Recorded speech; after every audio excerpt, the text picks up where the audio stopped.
벤자민 네타냐후 총리 암살 시나리오와 거대 항공모함 USS 제럴드 포드의 등장을 둘러싼 이야기는 단순한 정치적 소문이 아닙니다. 이것은 전례 없는 위험 수준에서 군사적 체스판이 짜여지고 있다는 신호입니다. 역사상 가장 큰 항공모함인 USS 제럴드 R. 포드는 미 해군의 힘의 상징일 뿐만 아니라 이전의 모든 기준을 훨씬 뛰어넘는 규모의 공중 화력을 전개할 수 있는 플랫폼입니다. 탑재된 항공기수와 최신 전자기식 캐터펄트 시스템은 이 항모가 세계의 극소수 국가만이 상상할 수 있는 수준의 공습 밀도를 만들어낼 수 있게 합니다. 이 항모가 중동 지역으로 이동하여 이란의 전략적 공간에 근접했다는 사실은 워싱턴이 강력한 억제 신호를 보내고 있음을 보여줍니다. 이것은 더 이상 일반적인 방어적 이동이 아닙니다. 현재 상황은 세계가 두 가지 평행한 위험에 직면해 있음을 보여줍니다. 하나는 연쇄적인 정치적 반응을 폭발시킬 수 있는 암살 작전이고 다른 하나는 대규모 전쟁으로 격화될 위험입니다. 이번에 배치된 군대는 상징적인 군대가 아닙니다. 이것은 이라크 전쟁에 참전했던 군대보다도 강력하게 전면적으로 업그레이드된 전투구조입니다. 연합작전, 위성통합, 사이버전, 그리고 절대적 접근 제공권 우위를 갖추고 있습니다. 포드급 항공모함이 나타났다는 것은 힘의 균형이 재설정되고 있다는 의미입니다. 중동은 작은 실수 하나만으로도 전면적인 충돌로 번질 수 있는 긴장의 시기로 접어들고 있습니다.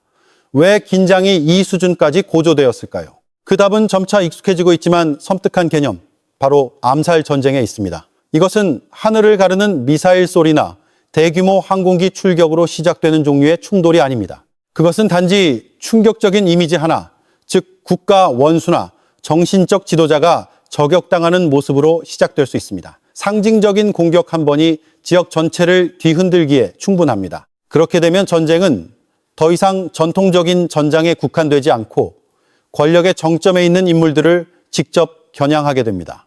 문제는 이란이 과연 이런 방식으로 이스라엘에 보복할 능력이 있는가 하는 점입니다.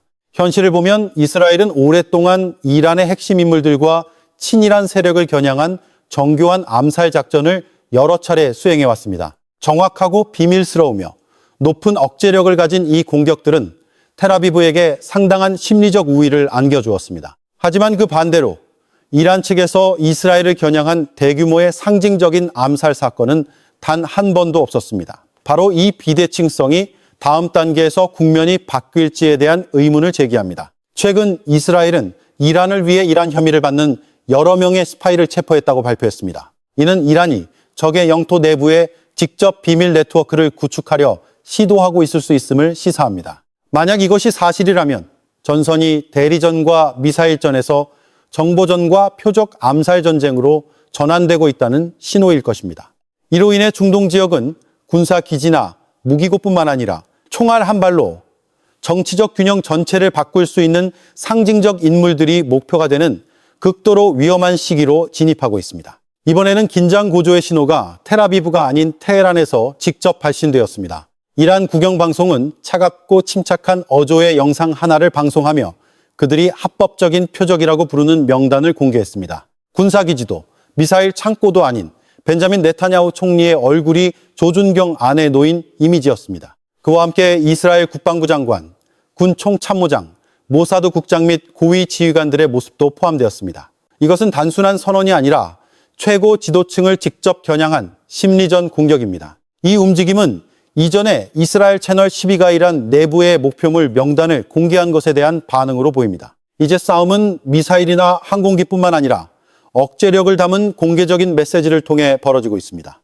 테헤란은 힘의 균형이 완전히 이스라엘 쪽으로 기울지 않았다는 신호를 보내고 싶은 것입니다. 핵심 질문은 이란의 실제 능력이 어느 정도인가 하는 것입니다. 이스라엘은 오랫동안 기술과 정보, 특히 모사드를 통한 압도적인 우위로 알려져 왔습니다. 하지만 이란은 다른 도구들을 통해 동등한 능력을 증명하고 싶어하는 모습을 보이고 있습니다. 히브리어로 우리가 너희의 죽을 날을 결정할 것이다 라고 선언했을 때 테헤란은 단지 위협만 한 것이 아닙니다. 아바빌은 이란이 개발한 드론 시리즈의 이름으로 그들이 무인기를 통해 영공을 침투하고 정밀 타격을 수행할 수 있음을 암시합니다. 만약 이것이 단지 말이 아니라면 중동은 작은 드론 하나가 거대한 지정학적 결과를 초래할 수 있는 새로운 문턱에 가까워지고 있습니다. 실제로 정보전의 현장은 텔레비전 선언처럼 간단하지 않습니다. 이스라엘 영토 내에서 암살을 실행하려면 위협 이상의 것이 필요합니다. 그것은 깊숙이 뿌리내린 스파이 네트워크, 최첨단 감시 기술, 다층적 보안 시스템 침투 능력, 그리고 특히 결정적인 타이밍을 필요로 합니다. 만약 이란이 정말로 그 능력을 갖추게 된다면 그로 인한 충격은 단순한 공격 한 건에 그치지 않고 불가침으로 여겨졌던 이스라엘의 안보 독트린 전체를 뒤흔들 것입니다. 역사는 주목할 만한 사실을 보여줍니다. 이란이나 아랍 세력에 의해 암살된 이스라엘 지도자는 단 한 명도 없었습니다. 1995년 이츠하크 라빈 총리 암살 사건은 이스라엘 내부에서 비롯되었습니다. 이는 텔아비브가 외부 위협에 대해 유지해온 철통 같은 방어 수준을 반영합니다. 반면에 이스라엘은 아랍 국가들과 이란의 지도자 및 군 지휘관들을 겨냥한 암살 작전에 대한 두꺼운 기록을 가지고 있습니다. 수십 년에 걸쳐 수십 명의 고위급 목표물이 제거되었고 이는 효율적이고 단호한 정보기관의 이미지를 공고히 했습니다. 한 분석에 따르면 소위 2025년 전쟁 기간에만 이스라엘은 20명 이상의 이란 고위 지휘관을 제거했다고 합니다. 만약 그 숫자가 사실을 반영한다면 비밀 전쟁에서 이스라엘의 우위는 부인하기 어렵습니다. 그러나 전쟁은 항상 변합니다. 큰 질문은 다가오는 시기에 드물게 공수가 바뀌는 것을 목격하게 될 것인가, 아니면 이 어두운 대결에서 균형추가 계속해서 이스라엘 쪽으로 강하게 기울 것인가 하는 점입니다. 분석에 따르면 세계는 대규모 미사일 전쟁으로 전환되기 전에 암살 전쟁의 단계로 접어들고 있을 수 있습니다. 이는 첫 번째 타격이 대규모 공습이 아니라 상징성이 높은 목표를 겨냥한 비밀 작전이 될 것이라는 의미입니다. 그러나 그 비밀 전선과 병행하여 도널드 트럼프 대통령의 결정과 연관된 것으로 보이는 더 큰 전략적 계획이 있습니다. 워싱턴이 라마단 이후를 행동의 시점으로 선택할 수 있다는 분석이 나옵니다. 항공모함 USS 제럴드 R.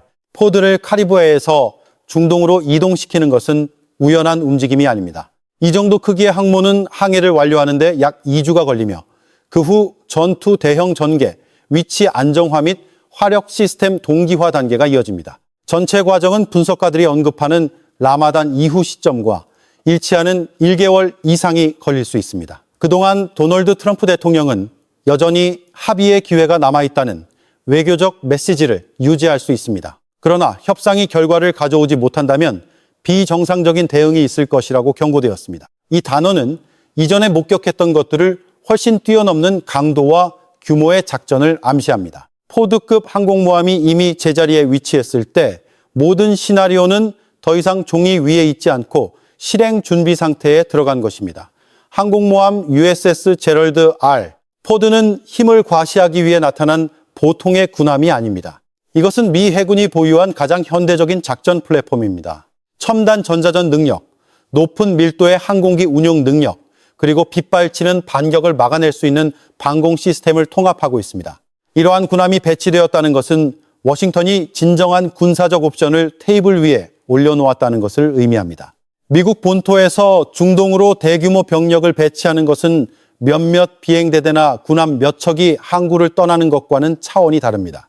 먼 지리적 거리, 복잡한 군수 문제, 그리고 특히 이란 주변의 많은 국가들이 자국의 영공이나 영토 사용을 허용하지 않는 현실은 전체 작전 구조가 주로 해상에 의존할 수밖에 없게 만듭니다. 이것이 항공모함의 역할이 왜 핵심적인지를 설명합니다.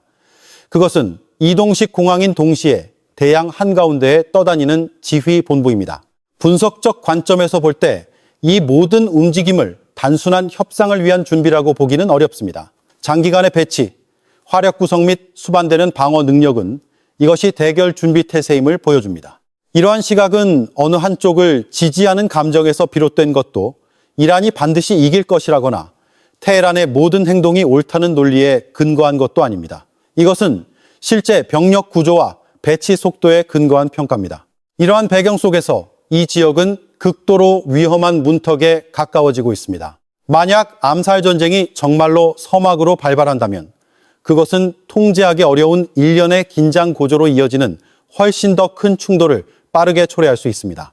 역사를 되돌아보면 한 국가가 분쟁에 휘말리기 전의 선언들은 종종 결정적인 성격을 똠니다. 사담 후세인 시절 많은 지도자들은 이라크가 외부 압력에 맞서 승리할 것이라고 단언했습니다. 그리고 이라크의 운명은 그 후 수년간 심각한 후유증을 겪은 나라의 냉혹한 진실을 보여주었습니다. 현재 상황에서 도널드 트럼프 대통령 또한 중요한 군사작전 전에 사용했던 언어 사용 방식으로 돌아갔습니다.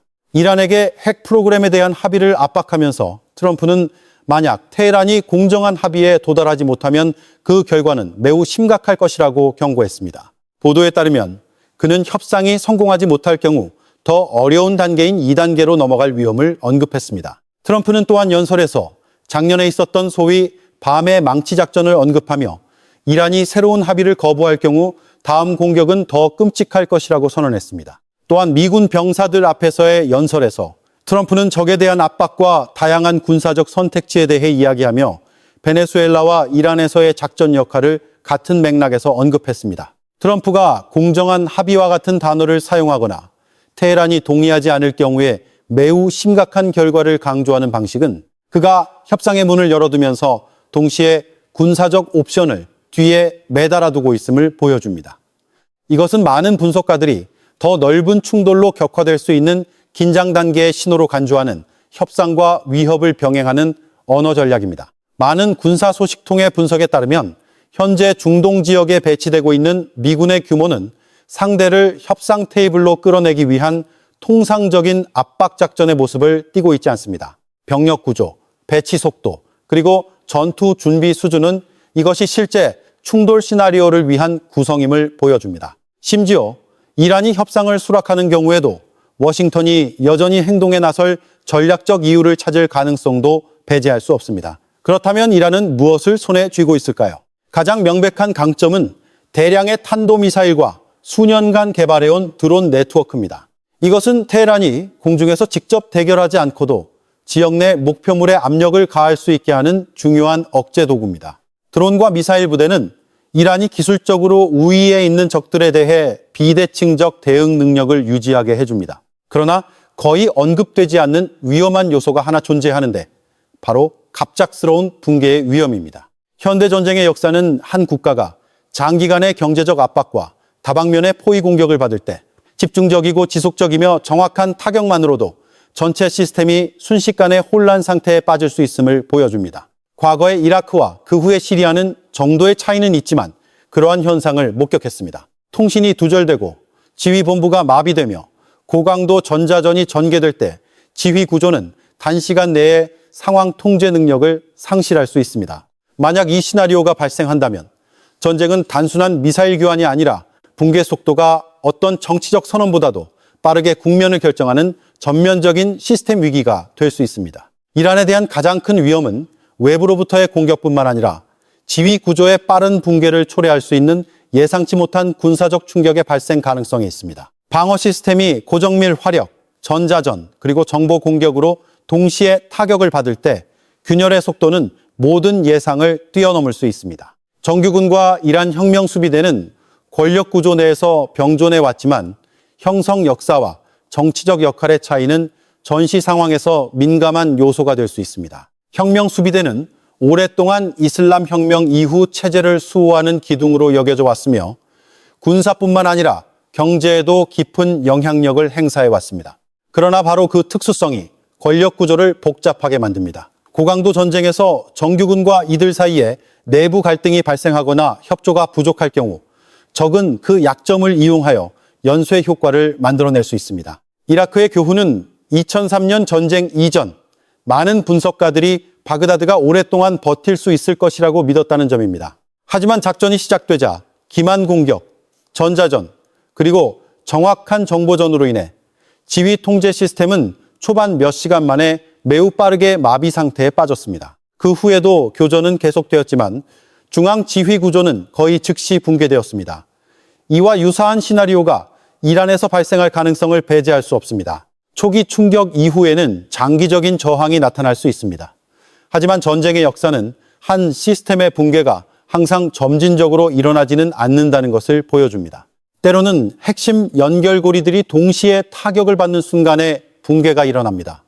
이제 바다 위의 진정한 괴물을 직시할 시간입니다. 배수량이 약 10만 톤에 달하는 항공모함 USS 제럴드 R. 포드입니다.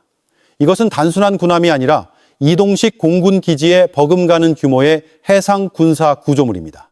두 개의 원자로는 에너지를 공급하여 이 항모는 연료 교체가 필요하기 전까지 수십 년 동안 바다에서 연속적으로 작전할 수 있습니다. 이는 포드를 전통적인 군수 지원으로부터 거의 완전히 독립적인 작전 플랫폼으로 만듭니다. 포드의 힘은 크기나 에너지원에만 있는 것이 아닙니다. 핵심은 높은 수준의 자동화와 첨단 디지털 운영 시스템입니다. 이것은 전자전 통합, 레이더 관리, 항공기 운용 측면에서 세계에서 가장 현대적인 항공모함으로 평가받습니다. 전통적인 증기 캐터펄트를 대체한 전자기식 캐터펄트 MALS는 항공기가 더 빠르고 안정적으로 이륙할 수 있게 하며 기술적 마모를 줄여줍니다. 이것은 출격 빈도를 높일 뿐만 아니라 다양한 종류의 항공기를 더 높은 효율로 배치할 수 있는 능력을 확장합니다. 이러한 플랫폼이 긴장 지역에 진입할 때 그것은 상징적인 존재가 아니라 하늘을 통제하고 전자전을 수행하며 장기간 전투 강도를 유지할 수 있는 떠다니는 화력 중심지입니다. 현재 중동 상황에서 포드의 등장은 단순한 억제 움직임이 아닙니다.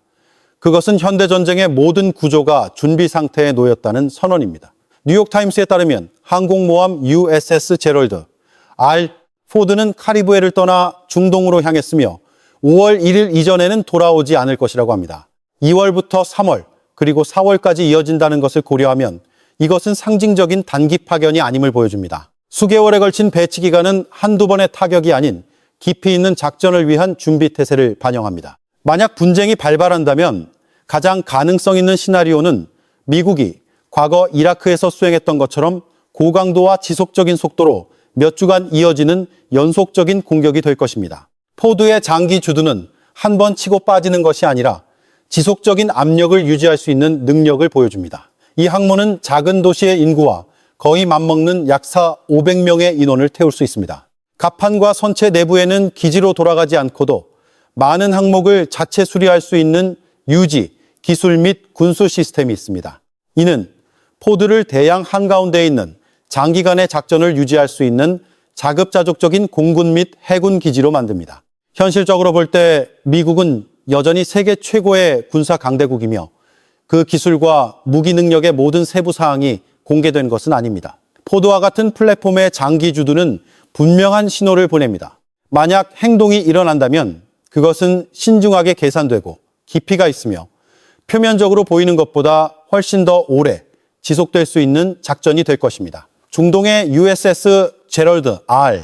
포드 항공모함이 주둔하는 것은 단순한 군사적 움직임을 넘어 치밀하게 계산된 정치적 메시지입니다. 약 10만 톤에 달하는 작전 플랫폼이 민감한 지역에 나타났을 때 그것은 지도자들 간의 개인적인 관계의 표면적 표현을 뛰어넘는 제도적 결정을 반영합니다. 도널드 트럼프 대통령과 벤자민 네타냐후 총리 사이의 냉랭한 만남에 대한 추측은 그 직후 세계 최대의 항모가 배치되면서 빠르게 힘을 잃었습니다. 이는 전략적 결정이 감정에 좌우되는 것이 아니라 국가 이익과 안보 계산에 근거한다는 것을 보여줍니다. 한편 서구 사회에서는 전 세계적 규모의 분쟁에 대한 우려가 확산되고 있습니다. 잡지 폴리티코는 미국과 프랑스, 영국, 독일 등 일부 유럽 국가에서 제3차 세계대전이 일어날 수 있는지에 대한 설문조사를 실시했습니다. 결과에 따르면 미국인의 46%가 그 시나리오가 현실이 될 가능성이 있다고 믿었습니다. 프랑스인과 영국인의 43%, 독일인의 41%도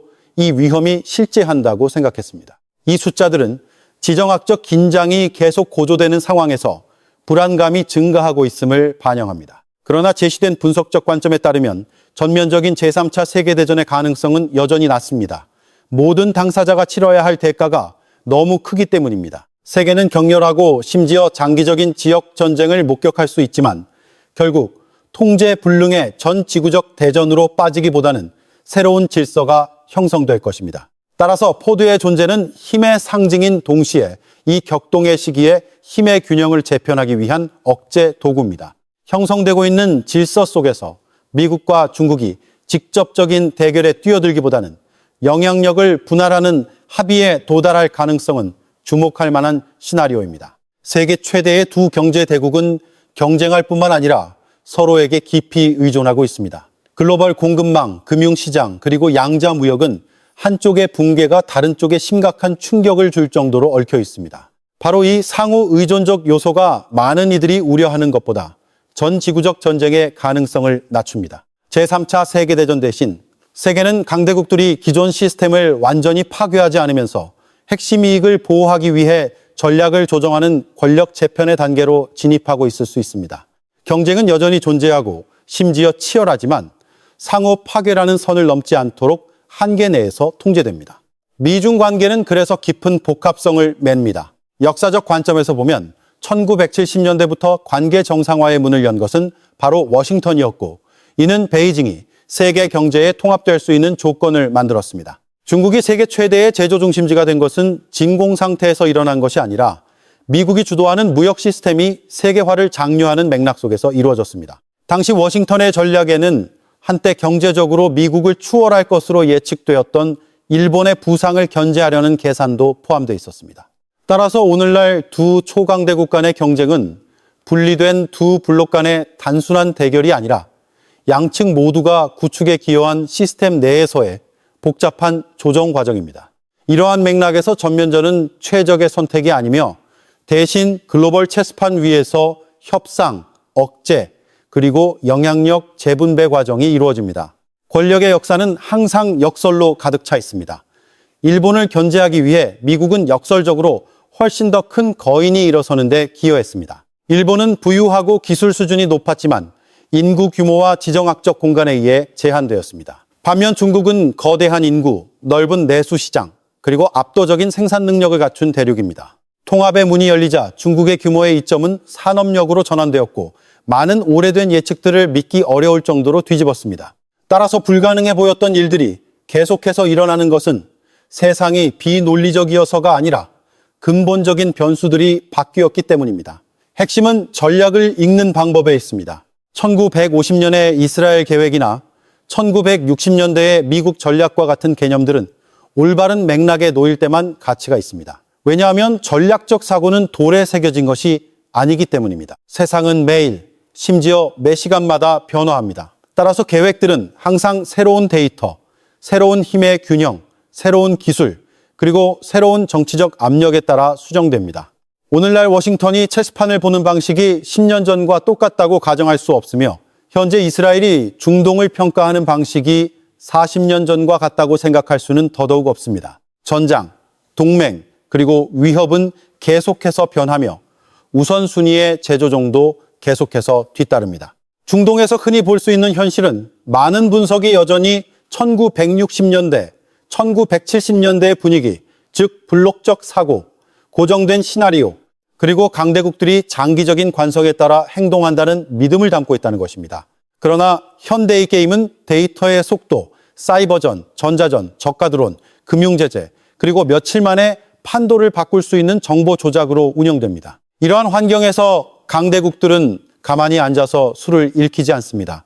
그들은 계속해서 자세를 바꾸고 리듬을 바꾸고 도구를 바꿉니다. 이러한 기반 위에서 세 가지 큰 질문이 나타납니다.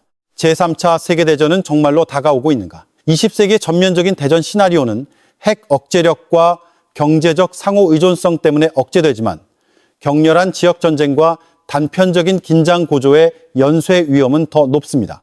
이스라엘과 미국은 경직돼 있는가? 현장에서 양측은 종종 정보, 여론, 그리고 전장의 기회에 따라 신속하게 적응하고 계획을 변경하는 능력을 보여줍니다. 그렇다면 해결책은 어디에 있는가? 답은 단 하나의 길이 아니지만 과학기술의 발전은 여전히 경제적 회복력, 에너지, 식량, 의료 안보 강화, 방어 및 조기 경보 시스템 업그레이드를 창출하는 기둥입니다. 그러나 기술은 단지 엔진일 뿐, 벼랑으로 돌진하는 것을 피하려면 제도적 운전대, 위기 소통 채널, 그리고 긴장 고조를 통제하기 위한 실용적인 외교가 더 필요합니다. 세계는 제3차 세계대전으로 가지 않을 수도 있지만 확실히 새로운 질서로 나아가고 있으며 누가 더 빨리 적응하느냐가 우위를 점하게 될 것입니다.